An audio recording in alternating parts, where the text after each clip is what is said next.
You will know that your pole is at the right height when your arm makes a 90-degree bend at the elbow.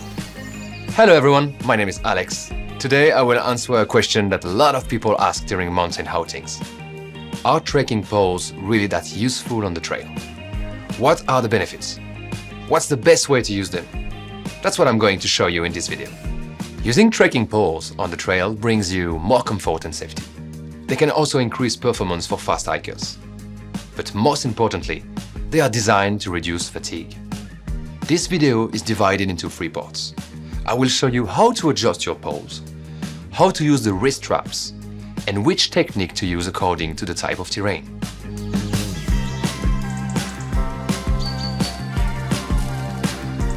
First, let's look at how to adjust your trekking poles. The rule of thumb is to multiply your height in centimeter by 0.68. Then, adjust the height of your pole. You will find that most poles comes with graduated markings to help you to adjust them to the height that works best for you.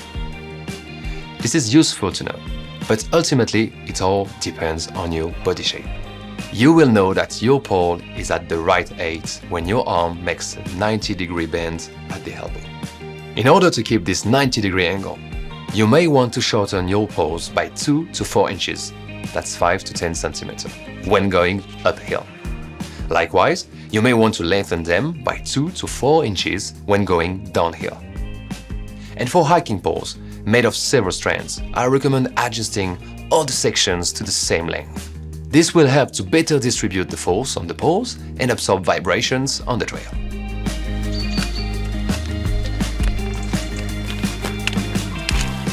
I often notice that wrist straps are not used properly. I recommend that you put your hand up through the bottom of the strap. Then, wrap your hand around the grip. Do not squeeze the grip too tightly. This will only exhaust your hands and forearms and give you blisters on your hands.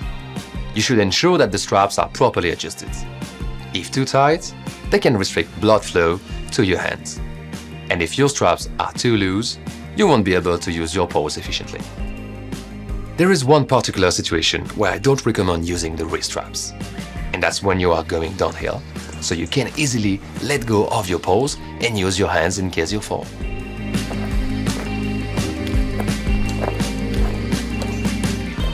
Now I'm going to go through the different techniques to show you how to use your trekking poles correctly on the trail.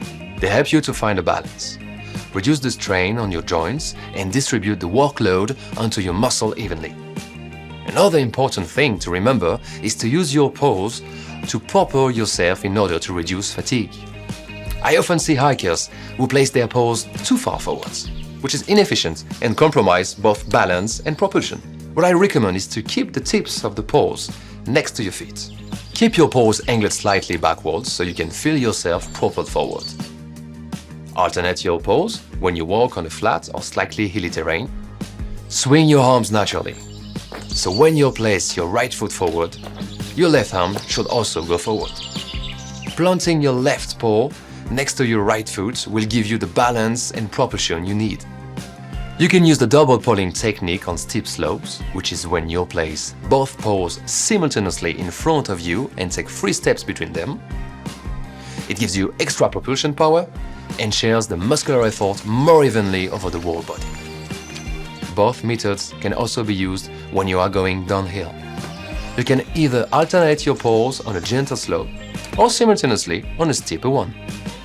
And you can also lengthen your paws on a steep slope or place the palm of the hand on the grip to slow down on the descent. This will help to reduce strains on muscle and joints. Be careful to plant the paws on the side and not in front of your feet to avoid falling.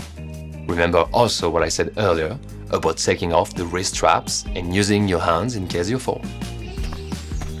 Trekking poles can also be immensely helpful in negotiating obstacles or crossing a river. When you cross a slope, you won't be able to keep both arms at 90-degree angle. So if my left arm is at 90-degree angle, my right arm isn't.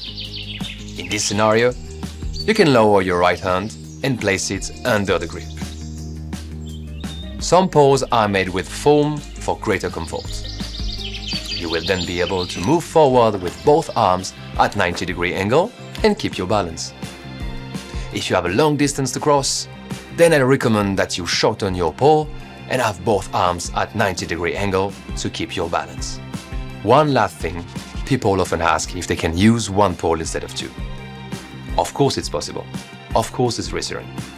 But using two poles offers greater benefits, just like I've explained in this video. I've shown you how to use your trekking poles on the trail. There are 3 things to remember. Start by adjusting your poles. Then use the wrist straps properly. And finally, use the right pulling method according to the terrain. Visit Decathlon's YouTube channel for more information and see you on the trails.